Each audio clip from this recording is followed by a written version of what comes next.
2007년 20세 이하 월드컵에서 주장을 맡았던 박주호는 2008년 일본 무대에 진출해 미토 홀리오코와 가시마 앤틀러스를 거쳐 이와타에서 주전으로 활약하는 등 J리그 통산 92경기에 출전해 4골을 넣으며 많은 유럽팀의 관심을 받게 되었는데요.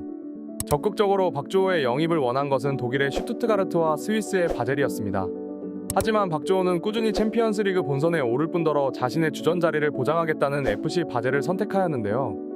비슷한 시기에 당시 스위스 2부 리그 F11에서 뛰던 북한 출신의 박광용 또한 바젤에 둥지를 트면서 남북 선수가 한 팀에서 한솥밥을 먹게 되었습니다. 특히 박광용은 바젤 입단 12일 만에 웨스트햄 유나이티드와의 평가전에서 결승골을 넣어 많은 관심을 받았는데요.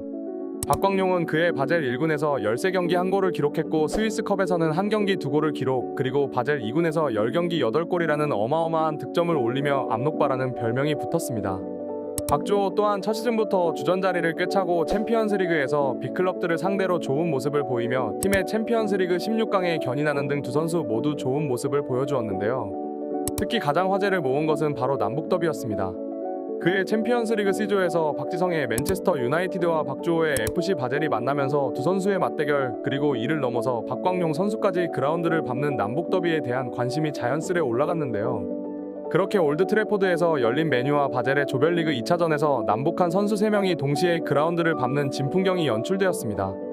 이 경기에서 박주호는 왼쪽 풀백으로 선발 출장하였고 박지성과 박광용은 각각 교체 멤버로 벤치에서 경기를 시작하였는데요. 그렇게 2대2로 경기가 흘러가던 가운데 후반 16분 박지성이 라이언 긱스를 대신해 교체 투입되면서 양박 더비가 성사되었습니다.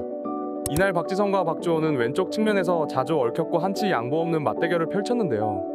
그렇게 후반 36분 바젤이 3대2로 앞서가던 상황에서 토어스텐 핑크 바젤 감독이 마지막 교체 카드로 박광용을 꺼내들며 역사적인 남북 더비가 완성되었습니다. 비록 박광용은 수비에 전념하던 상황에서 투입된 탓에 이렇다 할 볼터치를 보여주진 못했지만 챔피언스리그에 출전한 최초의 북한 선수라는 기록을 쓴 만큼 큰 의미가 있는 경기였습니다.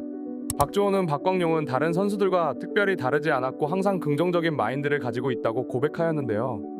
당시 영어 실력이 뛰어났던 박광용이 박주호에게 영어를 가르쳐주고 버스에서 옆자리에 앉아 함께 음악을 들을 정도로 친했다고 합니다.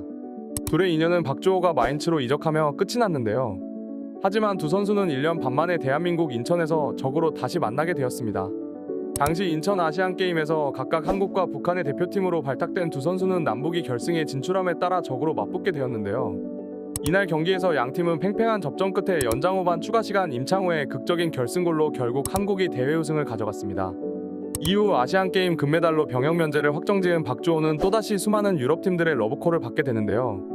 인터밀란, 레스터시티, 도르트문트 등 많은 빅클럽들이 박주호에게 오퍼를 보내왔지만 결국 박주호는 도르트문트와 손을 잡게 되었죠.